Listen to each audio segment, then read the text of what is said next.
আসসালামাইকুম। এই যে গাছগুলা দেখতেছেন, এই যে গাছগুলা আল্লাহর রহমতে বাতাস চাচ্ছে, এই বাতাসের উচিল্লা গাছের পাতা লড়তেছে, ঠিক আছে। এছাড়া কিন্তু একটা গাছের পাতা লড়তো না। আল্লাহ যদি বাতাস না চাচ্ছে তা গাছের পাতা লড়তো না, গাছের পাতা গাছের জায়গাতে থাকতো। আর মানুষ যারা উপরে উঠছে ওরা যদি আল্লাহর রহমত না করতো ওরা উপরে উঠতে পারতো না, ঠিক আছে। সব কিছুরই আল্লাহর একটা রহমত আছে। তো কেউ ধৈর্য হারা হইবেন না, কেউ নিরাশ হইবেন না। আল্লাহর কাছ থেকে ভরসা রাখেন, আল্লাহর কাছে চান, সবই আল্লাহ দিব।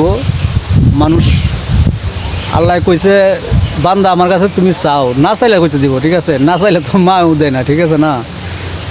আল্লাহ বলছে তুমি চাও, বান্দা আমার কাছে না চাইলে, বান্দা যদি আল্লাহর কাছে না চায় আল্লাহ গুসা করে, বলি রাগ করে।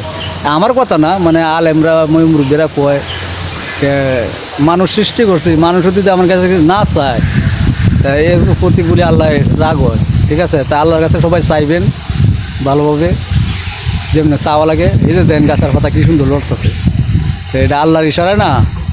তো সব কিছু আল্লাহর বসে বাইর দেওয়া কাজ করেন, কেচ্ছে চোখ বুঞ্জা, হ্যাঁ। কষ্টের ফল আল্লাহ একদিন দিয়ে দিব।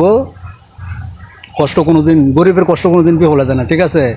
এই ঘাম জড়ানোর কষ্ট আল্লাহ একদিন দিয়ে দিব। আসসালামু আলাইকুম।